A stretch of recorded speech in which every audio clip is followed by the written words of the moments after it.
When people start going into therapy and they start doing serious therapy, or as therapists and counselors often call it, they start doing their work.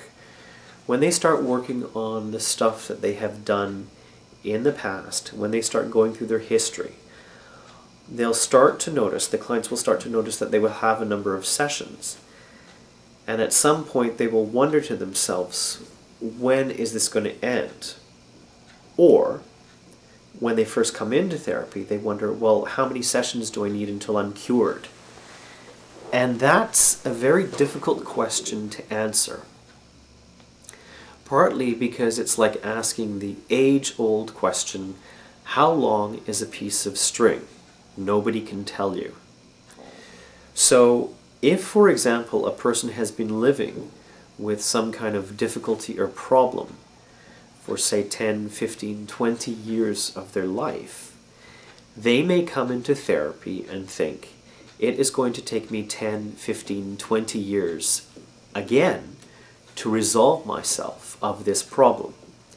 And that's not the case. Rarely.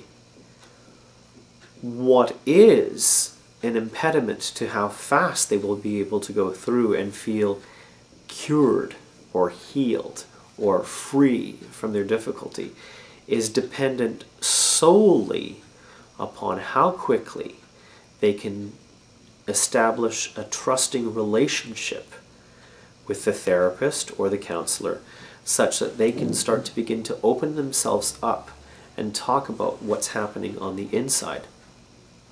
So, for example, if you come to a therapist and you sit down for the first 3, 4, 5 sessions, and you talk about very little about what has gone in your life and why you're in therapy, well, for those first 4 or 5 sessions, you haven't made very much progress. But if in the first 4 or 5 sessions you're able to start telling the therapist about some serious issues, emotional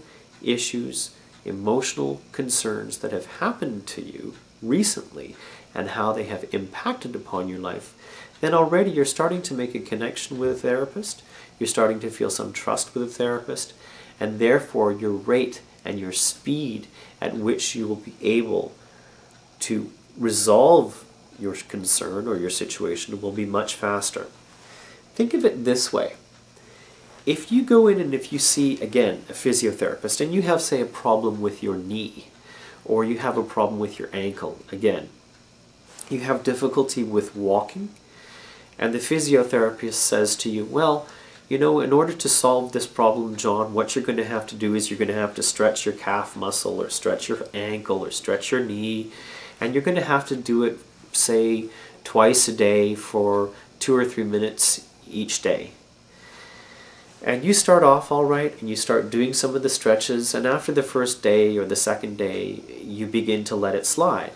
And so when you see the physiotherapist again a week later, when you check in with him, you realize you haven't done as much stretching in that week's time as you could have done. And then you wonder why you're still in pain. So it really, the dependent factor in how quickly you will be able to resolve some of your issues is dependent upon how quickly you're able to roll up your sleeves, so to speak, and get down to the business of doing what psychotherapists, what counselors call work, which is talking about your issues, talking about the stuff that has been troubling you or bothering you.